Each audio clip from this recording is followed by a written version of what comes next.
Hello everybody, happy Friday. This is Nathan on Shuffle, and this is New Music Friday. Today is October 29th, 2021, and this is the show where I give you the top 5 prog headlines and talk a little bit about the channel and what I'm planning and what I've done this past week. So hopefully you enjoy that. I unfortunately am recording this over again. I recorded it once and I had technical issues. The microphone just wasn't working correctly, so here I am redoing it, and so hopefully this time I'll have the same excitement and energy for all of these news items for you guys. So let's get into it. Item number 1, Steve Hackett announces more US dates for his 2022 Seconds Out tour. So this was news I was anticipating and excited for because I've always wanted to see Steve Hackett live, and I've kind of missed my opportunity several times. And I thought it was one that my dad would really appreciate as an old school Genesis fan. Of course, Steve Hackett's shows kind of focus more on the older period, the progressive rock 70s period of Genesis, whereas the Genesis tour that's going on right now with the other members of Genesis is more kind of a smattering throughout their career, but probably more focused in their later, more pop-centric 80s period. So for prog fans like me, and I'm sure many of you guys watching, this is kind of an ideal show, this Steve Hackett show. He brings on some musicians who are more in the modern prog scene and just develops a really cool show around it. And it seems like this tour, he's focusing on the Seconds Out tour from back in 1977, which was a notable tour that featured a lot of their classic material from back in those days. So really a cool tour to go to. I know he's been touring already. There's been a lot of concerts that have been happening lately, and a lot of people are saying that it's a really great show. So definitely something worth checking out if you're in the area. So go on his website, check out the different tour dates. If there's one around you, I would recommend attending. Kind of the irony of all of this is that the date that's in the area closest to me, the LA date, is right smack dab in the middle of May next year, which means it may not really work in my schedule. You know, I'm planning this 10th anniversary trip with Jana, and we're kind of doing an extended vacation of sorts that we're kind of talking about, and it's right around this time. So the ability to go to this is probably not going to work out, unfortunately, but I'm still considering it. Maybe we can work it into our plans somehow, but you know, for all of you guys out there who are big Genesis fans, Steve Hackett fans, this should be a really great experience. It sounds like he's going to focus on that Seconds Out 1977 tour as the bulk of the material, but then there's also going to be some solo favorites that he's going to put in the mix, as well as some cuts from his latest album, Surrender of Silence, which is actually a pretty great album that I recommend too. So this should be a really fun, exciting experience. He's put together such a great band that plays so fantastically together. It really feels fresh and exciting. And Steve Hackett's just a great champion of progressive rock music, where a lot of these other progressive rock musicians have kind of shied away from it and developed in different directions. I feel like he kind of keeps the flag running for progressive rock, and I really appreciate that as a newer progressive rock fan, as it were. So really, really excited for the tour. It should be really cool, and glad he's coming to this area. And so there we go. That's item number 1. So number 2 of my prog headlines is a new Riverside single, Story of My Dream, and also an announcement of a compilation album or set of albums from Riverside. Riverside is a band I absolutely adore. They're from Poland. They're really an incredible progressive group. They kind of started in a more heavier style, kind of this progressive metal, almost Dream Theater-esque style, but with a little bit more of kind of some atmospheric elements, some Pink Floyd influence, I'd say, in the mix, but also some of that heavy, kind of more metal-ish sound. I feel like over the years they've kind of developed into becoming a bit more melodic, less of the heaviness, and more focused on kind of not totally atmospheric elements, but more light styles of their sound. They still have edge and bite to their sound. They still have moments of heaviness and of harder rock edge, but I just feel like it's a bit more melodic and more, you know, restrained in that way in comparison to their heavier early albums. And I've really liked their development as they've matured as a band, and I think all of their albums are really cool. So what's kind of interesting about this is they're celebrating their 20th year anniversary as a band, and so to commemorate it, they're releasing these compilation albums. And coinciding with these compilation albums is a brand new single called Story of My Dreams. So we get kind of a little taste of new material from the band. And they've released this song earlier this week, and I've listened to it. It's really an excellent song. I feel like it really encapsulates the band and kind of the two styles I'm kind of talking about. There's bits and heavier moments in sections, some kind of instrumental, progressive metal type sections, but then there's a lot of melodic playing and a lot of great, just really well-crafted melodies in the chorus. It's a great singable chorus, and I just think the band really did an incredible job with this. So I'm really pleased with the band and their new direction. So this kind of marks kind of a new direction for the band. They kind of had some tragedy in the band several years ago when their guitarist passed away unexpectedly.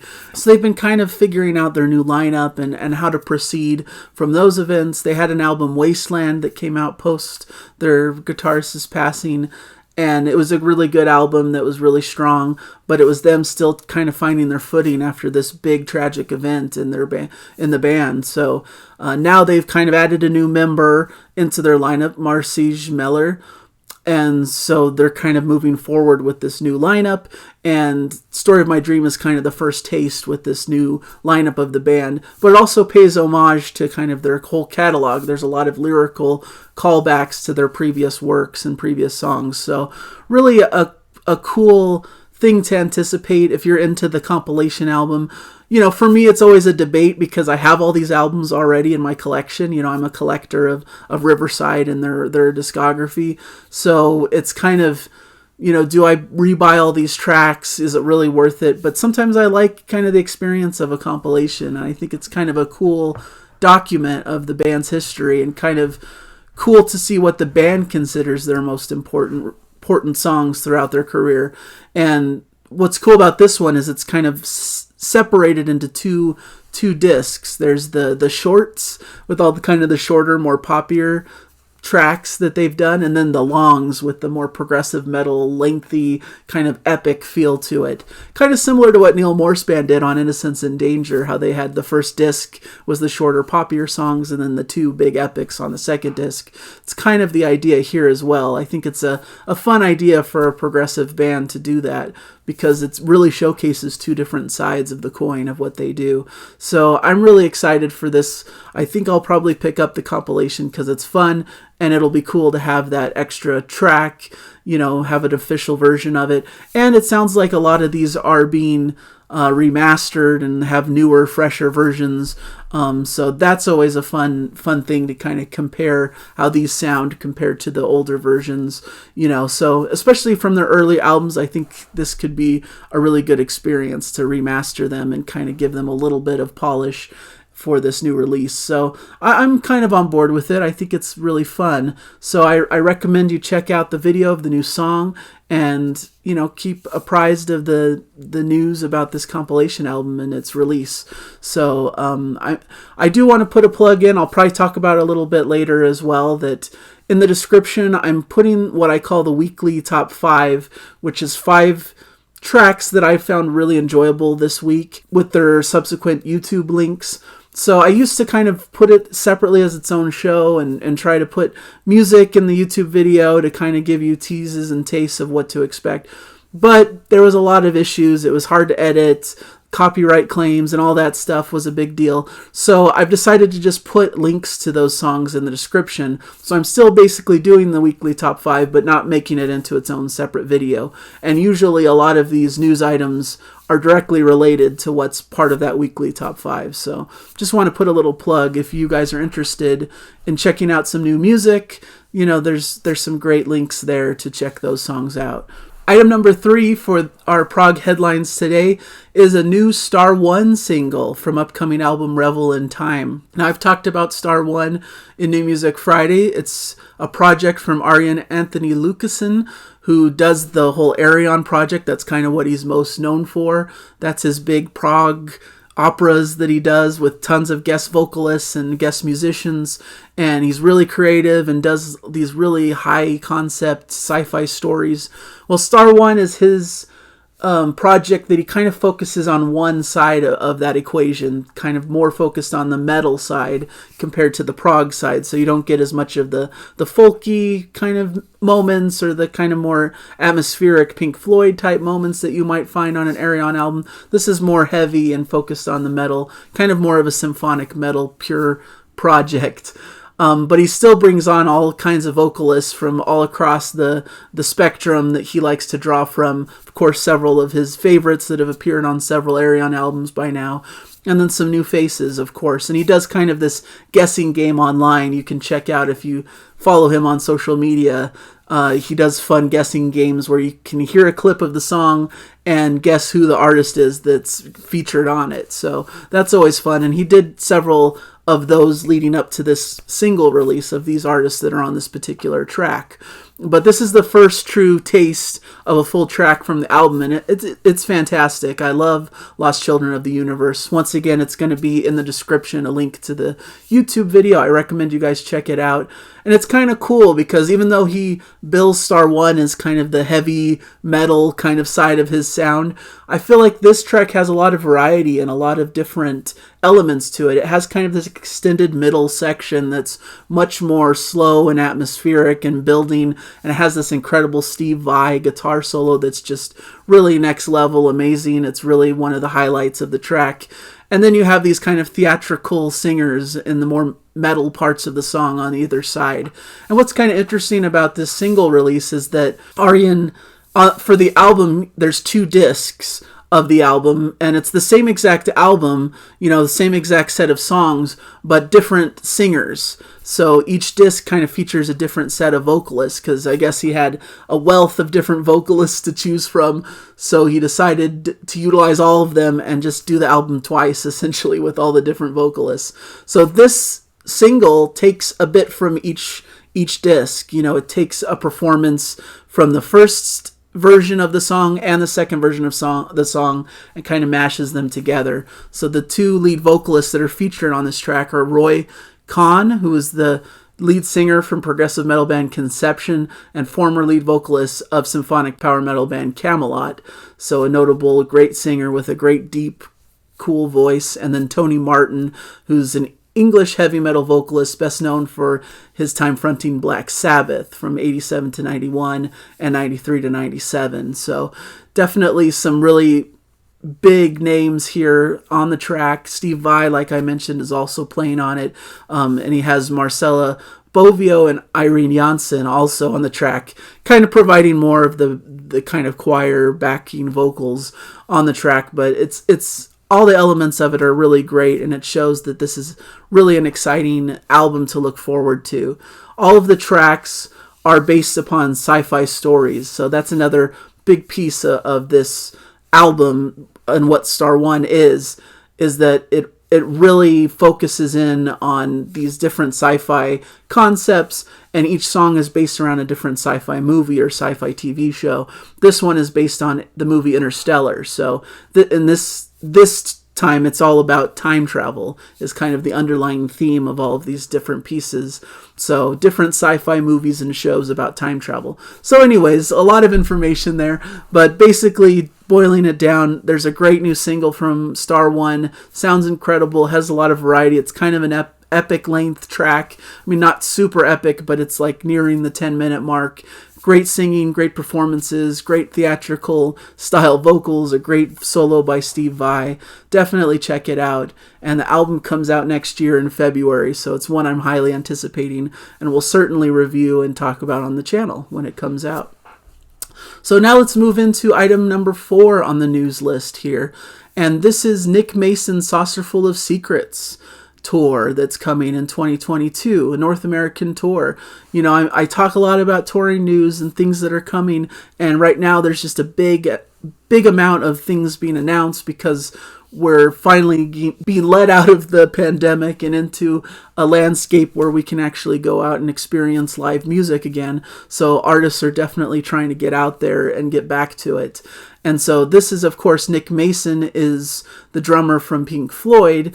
And what's interesting about this project that's going out is that they're focused more on the early period of the band rather than the period that everyone knows, the Dark Side of the Moon to The Wall era is really the part of the band that I'm most familiar with.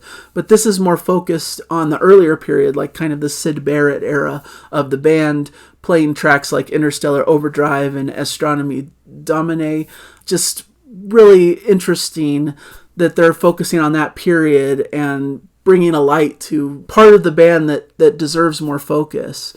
People have these legendary albums that they all know and love, and rightly so. They deserve that praise and deserve that attention. But there's other pieces of the Pink Floyd catalog that are actually really cool if you delve into them. And it's something I need to explore more, frankly.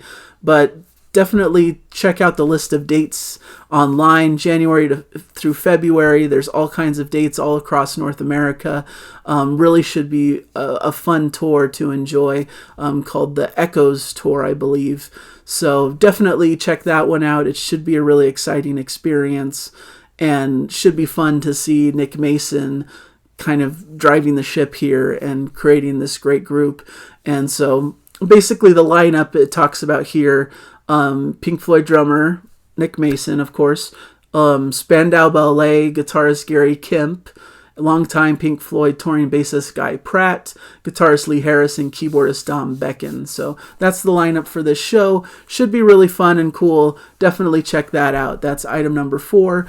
And then finally, item number 5, maybe a little bit of a rehash from last week. Last week I talked quite a bit about Dream Theater and their new album that came out last week.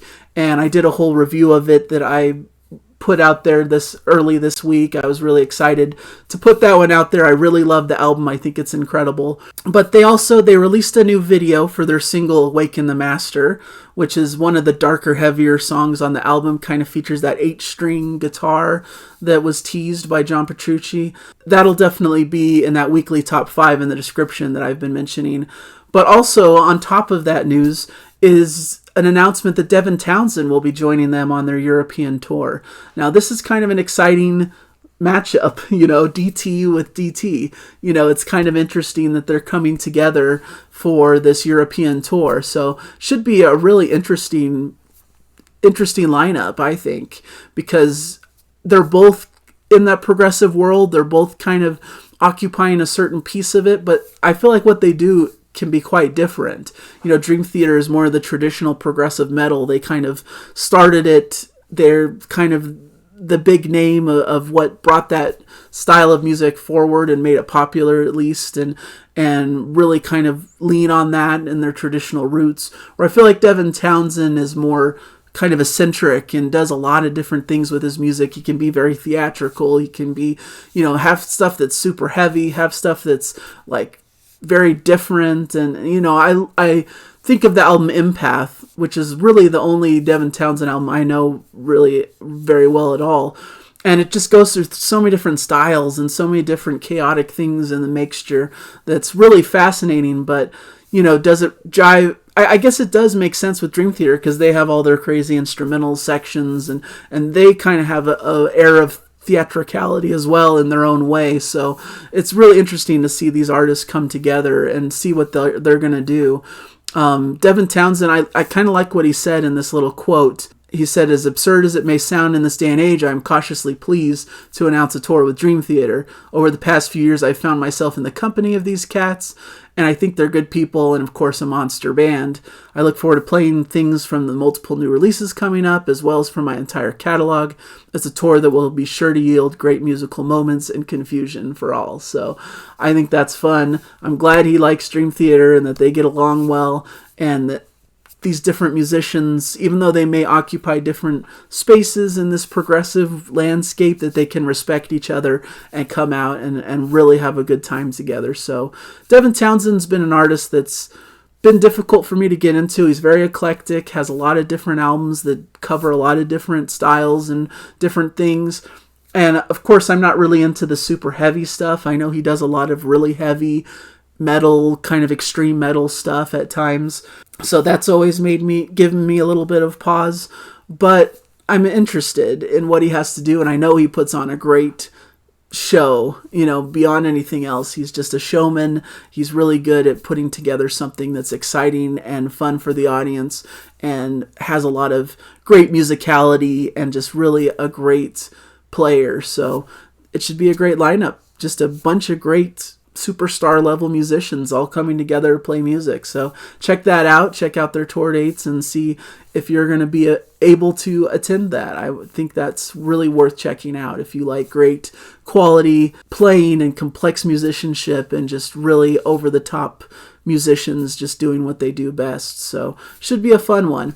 So with that, those are the news items. As I mentioned earlier, please check out the description for the weekly top 5, which features several great new tracks that have come out. This has been a really good week for some new prog singles or prog related singles. Of course, I have that Story of My Dream single from Riverside, the StarOne single that I mentioned. There's also a new single from Ross Jennings, who I've been really excited about, the lead singer of Hackett, who has a solo album coming out. It's not quite prog, but it's, very nicely crafted and kind of almost a ballad feel with some really nice, beautiful singing and some horns in the background. It's just a really cool track that I think is worth mentioning. Rise Up from Hasse Froberg and the Musical Companion came out today. Really a great 5-minute pop prog kind of song that's uplifting and fun and kind of harkens back to some of the positive vibe of the Flower Kings. So that's definitely worth checking out. And then, like I mentioned, that single from Dream Theater, their new video for Awaken the Master, which is a great track from their new album, A View from the Top of the World. So that's the weekly top 5. Please check those out in the description. And as for the channel, this week was an excellent week for the channel. I'm really excited. We had a great Janner Reacts for Spock's Beard. We coined the term Comfort Prog, which has kind of been going around a little bit on like Twitter and in my conversations in the comments. And really was kind of fun to see that gather some interest. I really love Spock's Beard, and Walking on the Wind is one of my favorite tracks from them. So that was a real blast. Please check that out if you haven't yet. It was a lot of fun to film that and to talk about Spock's Beard and their music. There was a fantastic review of Dream Theater's A View from the Top of the World, which I was really excited to put out there. I think it's a really great Dream Theater album. Really harkens back in some ways to their classic catalog. It's them at their full-on progressive best, and I think they just really knocked it out of the park with this release. Where it sits amongst their other albums is a little bit tricky, which I'll be getting into a little bit later. I plan to do a Dream Theater album ranking in about a month's time. I'm trying to listen to all the Dream Theater albums and put them in a correct order. And speaking of album rankings, I did an album ranking of Yes that just came out this week that was highly anticipated by a lot of my bigger Yes fans that are part of my community here. And I've been getting lots of great comments about it. I was worried it's a really lengthy one. It's the longest video I've put out, but I'm talking about 21 different albums from one of my all-time top favorite bands, so I kind of go at length on a lot of their albums. But I hope you appreciate that. People have been really respectful in the comments, and I've been really grateful that people understand that music is subjective, and my list, of course, is not going to match most people's list. Everyone's going to have their own nuanced lists. They have their own particular favorites that they enjoy that maybe I didn't connect to as much. But that's what's so beautiful about music, is that everyone can enjoy different parts of it, and different things can speak to you individually because of your experience and because of who you are as an individual, unique person that's different from my experience. But so grateful that everyone's been so kind and so respectful. It's just meant the world to me to see some of these really excellent comments that have just really, really made me just so thrilled and makes me excited to keep going forward with the channel. Sometimes I get a bit discouraged when a video has lower views, or when I get a few less good comments, or get some thumbs down on the videos, which always baffles me how that could happen. But when I see a great comment, when I see people giving me encouragement, when I see a video get a lot of views and gets a lot of likes, when I see a lot of new subscribers coming on board, it really encourages me and makes me want to create more for you guys and to bring out more stuff that I think you guys will like. And so hopefully that works both ways, that as you guys give that feedback, that you guys are excited for more stuff to come. And so that's kind of how this whole thing's meant to work, right? So thank you guys so much for your support. Please subscribe if you haven't yet. I'm really committed to keep moving forward with the channel as I have been, and I have a lot of exciting things coming down the line. Really excited for kind of the end of the year period, because I'm planning a lot of like cool shows around my favorite albums of the year, my favorite songs of the year, maybe even my favorite prog headlines and news of the year. You know, so that should be a lot of fun to kind of recap 2021 in a fun and interesting way, I hope, at least. So thank you guys again. Please keep enjoying the music out there, whatever you've got going on, and I'll see you guys soon, hopefully in another video. So thank you guys again, and see you guys later. Bye.